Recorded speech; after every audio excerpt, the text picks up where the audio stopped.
repetitive cries.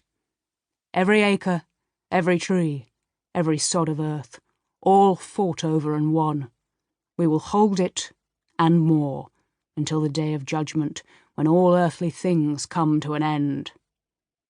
As long as the King of England allows it, I said, my eye on my son, who had abandoned the ants and begun to climb dangerously. Lowering Bess to her feet, I kept her hand clasped in mine.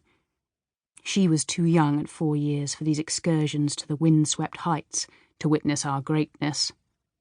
True, these Percy lords were wardens of the East and West March in the north, guarding England against Scottish incursions, but such office was dependent on the favour of the King of England.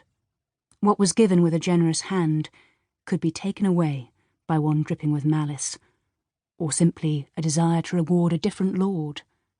Our king was known for his unpredictability. We have a right to it. The Earl was unimpressed by any comment I might make on royal limitations on our northern supremacy. As long as Ralph Neville gains no more power at our expense. Sir Henry leaned elbows sharp against the wall, looking west in the direction of Raby Castle, where Ralph Neville, Earl of Westmoreland, sat and gloated over his growing power. Our king is inclined to favour him. Our king is sometimes a royal fool. The Earl turned his back on Raby, narrowing his eyes against the sun, thus summarily dismissing King Richard. He sniffed. There is change in the air. For good or ill? I asked, in no manner cowed by the previous rebuff. For good. Always for good. His eyes rested on me, surprising me with their speculation, as if some thought had lodged in his mind to which I was not privy. There were always plots and stratagems in the Earl's mind to which I was not privy. There will be no challenge to our power, Elizabeth. Are we not kings of the north? We'll be frozen kings of the north if we remain here much longer. Sir Henry tucked our daughter under one arm, and with his free hand led me down the narrow stair to the busy bailey in the wake of our son. Kings of the north. Indeed we were, for there was no real challenge to Percy hegemony. I was Elizabeth Mortimer, of royal descent, wife of Sir Henry Percy, heir to the Earl of Northumberland. Sir Henry Percy, whom the Scots, in their wisdom, their admiration, and their fear on the battlefield, called Hotspur. One day, when the Earl's earthly days came to an end, and Sir Henry took ownership of the cushioned chair at the head of the Percy deliberations, I would be queen over these northern acres. Chapter 1. Warkworth Castle, June 1399. I knew that he had come home.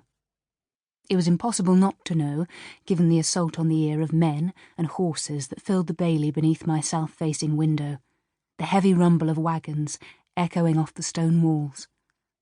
I paused, my hand on the door latch, considering. I could hitch my skirts above my ankles like a girl and run down the stairs to greet him, to share the same space, to breathe the same air, as the man I loved more than the sum of all the Percy acres and Percy jewels. Or I could walk down, with all the dignity appropriate to the female head of the Percy household, mistress of Alnwick and Warkworth, and many other castles from one end of the northern march to the other, since the Earl's second wife, Maud, had died of a deep melancholy the previous year. Or I could remain here, in my withdrawing chamber, above the great hall, and wait. I smiled, sat, picked up some stitchery, which would occupy my fingers but not my mind. I would wait. I had grown wiser in my time here. My 20 years of marriage from the distant age of 8 years.